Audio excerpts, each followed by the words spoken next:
नमस्कार दोस्तों, स्वागत है आप सभी का एजुकेशन पॉइंट के ऑफिशियल यूट्यूब चैनल में। जैसा कि आप जानते हैं कि हमने हिंदी भाषा की एक सीरीज शुरू की है जिसमें हमने भाषा से बनने वाले सभी महत्वपूर्ण प्रश्नों को विस्तार पूर्वक देखने और उनसे बनने वाले प्रश्नों की व्याख्या करेंगे। तो चलिए आज हम देखेंगे भाषा से बनने वाले कुछ एक महत्वपूर्ण प्रश्न। बढ़ते हैं वीडियो की तरफ। पहला प्रश्न विराम चिन्हों से है कि दिए गए विराम चिन्ह को क्या कहा जाता है, या दिए गए विराम चिन्हों में से उपविराम किस चिन्ह को कहा जाता है। चार ऑप्शंस आपके सामने हैं, ए बी सी डी। तो उपविराम यानी जहां पर तनिक विश्राम के लिए रुका जाए। तो इस प्रश्न का जो सही जवाब रहेगा ऑप्शन ए, इस चिन्ह को कहा जाता है उपविराम। ऑप्शन बी, इसे कहा जाता है तिर्यक चिन्ह। ऑप्शन सी, इसे कहा जाता है लाघव चिन्ह। और ऑप्शन डी, इसे कहा जाता है लोप चिन्ह।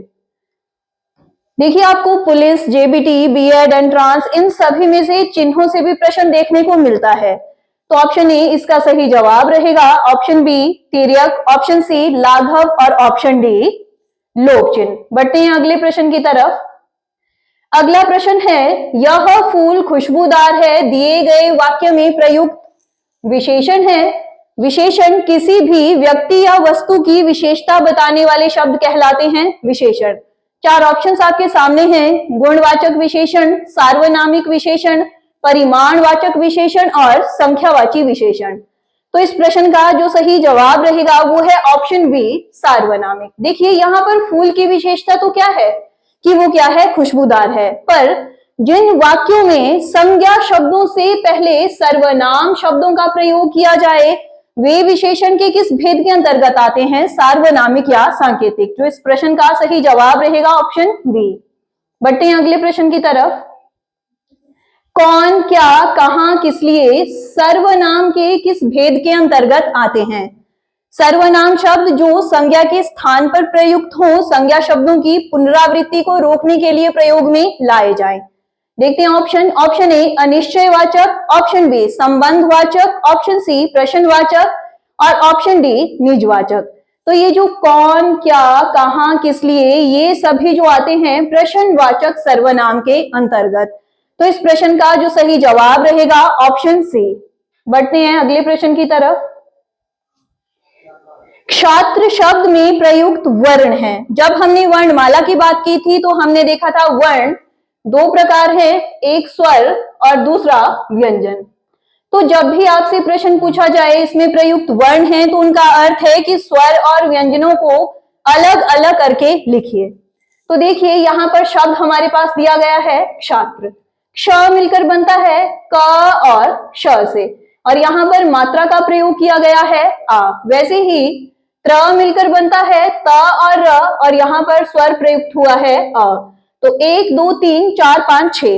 तो ऑप्शन डी इसका सही जवाब रहेगा। क्षेत्र में छात्र शब्द में प्रयुक्त वर्ण है 6। बढ़ते हैं अगले प्रश्न की तरफ। सदस्य शब्द संज्ञा के किस भेद के अंतर्गत आएगा। संज्ञा यानी किसी भी व्यक्ति, वस्तु, स्थान, भाव इत्यादि का नाम क्या कहलाता है, संज्ञा। फिर हमने देखा था कि पाणिनि के अनुसार इसके भेद थे 3, और कामता प्रसाद गुरु जिनको की हिंदी भाषा का पाणिनि भी कहा जाता है उनके अनुसार संज्ञा के भेद हैं 5। ऑप्शन ए जातिवाचक, ऑप्शन बी समूहवाचक, ऑप्शन सी व्यक्तिवाचक और ऑप्शन डी उपरोक्त में से कोई नहीं। तो देखिए ये सदस्य शब्द जब हम देखें तो ये हमें किस चीज का बोध करवा रहा है, समूह या समुदाय का बोध। ठीक है, तो ये किस भेद के अंतर्गत आएगा, ऑप्शन बी समूहवाचक संज्ञा। मैक्सिमम स्टूडेंट्स को कंफ्यूजन इन्हीं दो भेदों के बीच होती है, एक जातिवाचक और दूसरा समूहवाचक। तो ध्यान रखिएगा कि वे शब्द जो एक वचन का बोध करवाए आते हैं जातिवाचक संज्ञा के अंतर्गत, और वे शब्द जो बहुवचन का बोध करवाए आते हैं समूहवाचक संज्ञा के अंतर्गत। तो इस प्रश्न का जो सही जवाब रहेगा ऑप्शन बी समूहवाचक संज्ञा। बढ़ते हैं अगले प्रश्न की तरफ।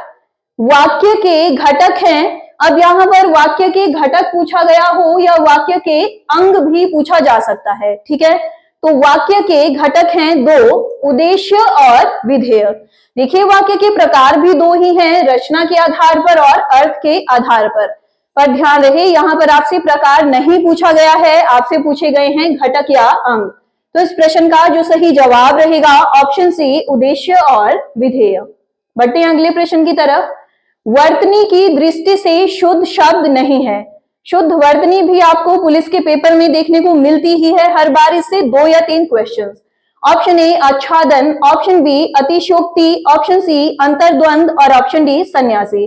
तो यहाँ पर जो शुद्ध शब्द नहीं है वो है अतिशयोक्ति। अतिशयोक्ति में आधे श का प्रयोग होता है, ना कि पूरे श का। बाकी तीनों ऑप्शंस आपकी सही हैं, तो इस प्रश्न का जो सही जवाब रहेगा ऑप्शन बी अतिशयोक्ति। बढ़ते हैं अगले प्रश्न की तरफ। दिए गए शब्दों में अयादी संधि का उदाहरण नहीं है। अयादी संधि स्वर संधि का 5वां प्रकार। स्वर संधि के 5 भेद हैं, दीर्घ संधि, गुण संधि, यण संधि, वृद्धि संधि और अयादी संधि। तो इस प्रश्न का जो सही जवाब रहेगा ऑप्शन सी पयोद। देखिए यहाँ पर इसमें ओ का प्रयोग किया गया है और ओ का प्रयोग किया जाता है गुण संधि में। बाकी नयन, पावक और गवेश तीनों ही शब्द अयादी संधि के अंतर्गत आते हैं, तो इसका जो सही जवाब रहेगा ऑप्शन सी पयोद। बढ़ते हैं अगले प्रश्न की तरफ। उपसर्ग के आधार पर विषम वर्ण का चयन करें। पहले तो ये उपसर्ग क्या होते हैं? मूल शब्द के प्रारंभ में जुड़ने वाले शब्द जो कि उसके अर्थ में परिवर्तन ला दें। ठीक है, तो इन चारों ही शब्दों में सबसे पहले ढूंढना क्या है? मूल शब्द। पहला अनुसंधान, दूसरा परामर्श, तीसरा वैज्ञानिक और चौथा विशुद्ध। तो इस प्रश्न का जो सही जवाब रहेगा ऑप्शन सी वैज्ञानिक। देखिए इस शब्द को जब हम तोड़ेंगे 2 शब्द निकल कर आ रहे हैं, विज्ञान और इक। इस पहले शब्द में अनु उपसर्ग है, दूसरे में परा उपसर्ग है, तीसरे में वी उपसर्ग है। परंतु इस वैज्ञानिक शब्द में ये इक क्या है? प्रत्यय। प्रत्यय शब्द के अंत में जुड़ने वाले शब्द। तो इस प्रश्न का सही जवाब रहेगा ऑप्शन सी वैज्ञानिक। बढ़ते हैं अगले प्रश्न की तरफ। दिए गए शब्दों में उस शब्द का चयन करें जिसमें एक से अधिक उपसर्गों का प्रयोग हुआ है। हमने अभी बात की कि उपसर्ग मूल शब्द के प्रारंभ में जुड़ने वाले। ऑप्शन ए अनायास, ऑप्शन बी प्रत्याघात, ऑप्शन सी पुनर्मिलन और ऑप्शन डी सुव्यवस्थित। तो इस प्रश्न का जो सही जवाब रहेगा ऑप्शन बी प्रत्याघात। ये टूटेगा प्र धन अति धन आघात। ऑप्शन ए में अन उपसर्ग, ऑप्शन सी में पुनः उपसर्ग और ऑप्शन डी में सु। ये जो ऑप्शन बी है इसमें एक से अधिक उपसर्गों का प्रयोग हुआ है। तो ध्यान रखिएगा, कई बार हमें उपसर्ग पूछा जाता है, प्रत्यय पूछा जाता है, पर कई बार प्रश्न ऐसे भी पूछा जाता है कि इसमें कितने उपसर्गों का प्रयोग हुआ है या किस शब्द में एक से अधिक उपसर्ग आ रहे हैं। बढ़ते हैं अगले प्रश्न की तरफ। दिए गए शब्दों में किस शब्द में प्रत्यय लगा है? ऑप्शन ए जादूगर, ऑप्शन बी अगर मगर, ऑप्शन सी नगर और ऑप्शन डी सागर। तो प्रत्यय यानी जो मूल शब्द को हटाकर पीछे वाला शब्द बच रहा है या रह रहा है वह कहलाता है प्रत्यय। तो ये जो अगर मगर नगर सागर, इनमें कोई भी प्रत्यय का प्रयोग नहीं हुआ है। यहाँ पर जादू अलग शब्द है, गर अलग शब्द है, तो इसका जो सही जवाब रहेगा ऑप्शन ए जादूगर। बढ़ते हैं अगले प्रश्न की तरफ। दिए गए शब्दों में बहुवचन शब्दों के सही युग्म का प्रयोग करें। ठीक है, 4 ऑप्शंस आपको दिख रही हैं। ऑप्शन ए परीक्षाएं, प्रश्न, गलतियों। परीक्षाओं, प्रश्नों, गलतियों। ऑप्शन सी परीक्षाएं, प्रश्नों, गलतियों और ऑप्शन डी परीक्षाएं, प्रश्नों और गलतियों। तो इसमें जो बहुवचन शब्दों का सही क्रम रहेगा ऑप्शन बी। ऑप्शन बी परीक्षाओं, प्रश्नों और गलतियों।